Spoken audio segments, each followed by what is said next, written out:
Vos 2 centres de rénovation Home Hardware de Newport et L'Anse-à-Beaufils et votre caisse Desjardins du littoral gaspésien vous présentent Reflet d'ici. Bonjour à vous tous et bienvenue à Reflet d'ici. Des travailleurs du secteur de la transformation de crustacés ont assisté à une séance d'information syndicale tenue le 24 janvier. Thierry Haroun était sur les lieux. Une cinquantaine de travailleurs d'usines de poissons ont assisté à l'OTJ de Sainte-Thérèse-de-Gaspé à une séance d'information présentée par 3 représentants d'Unifor. Ils ont traité des avantages de se syndiquer et le rapport de force que cela apporte avec l'employeur quand tous sont unis sous un même toit. Comme force de frappe, ils ont distribué la toute dernière convention collective signée entre les travailleurs d'une usine au Nouveau-Brunswick représentée par Unifor et l'employeur, histoire de démontrer la différence des conditions de travail des travailleurs gaspésiens et ceux de leurs voisins canadiens.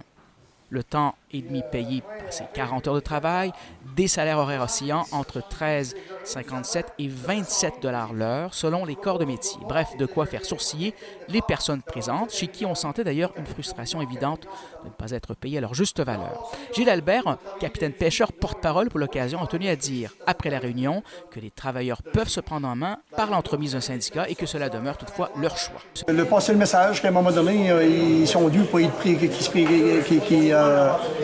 dans les périodes qu'on vit actuellement, que le monde vit en région, ils sont en mesure de se prendre en main, puis ils doivent se prendre en main. Ils ne sont pas dans l'obligation de se syndiquer, mais normalement, c'est quelque chose qui pourrait les aider.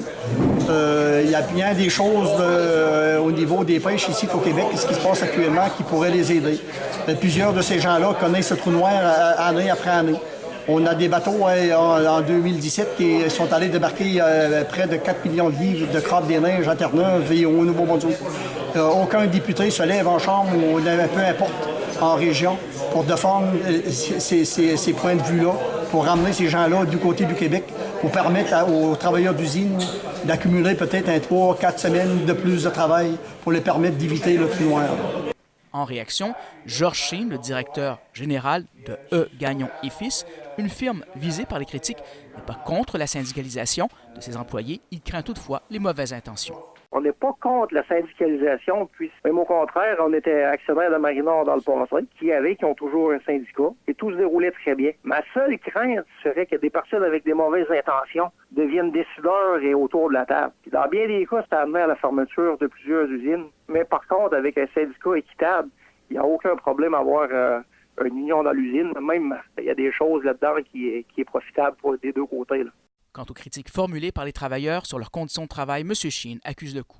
C'est sûr qu'il va toujours avoir des personnes qui vont être mécontents, mais souvent le monde qui était content, eux autres sont peut-être pas présentés à la réunion, qui sont allés peut-être plus à titre informatif, mais je te dirais que c'est une minorité comme dans toute chose. Il va toujours avoir du monde qui va être mécontent, et c'est nous autres à vivre avec ça là, un peu. Là. Thierry Haroun pour TVCGR, à l'OTJ de Sainte-Thérèse-de-Gaspé.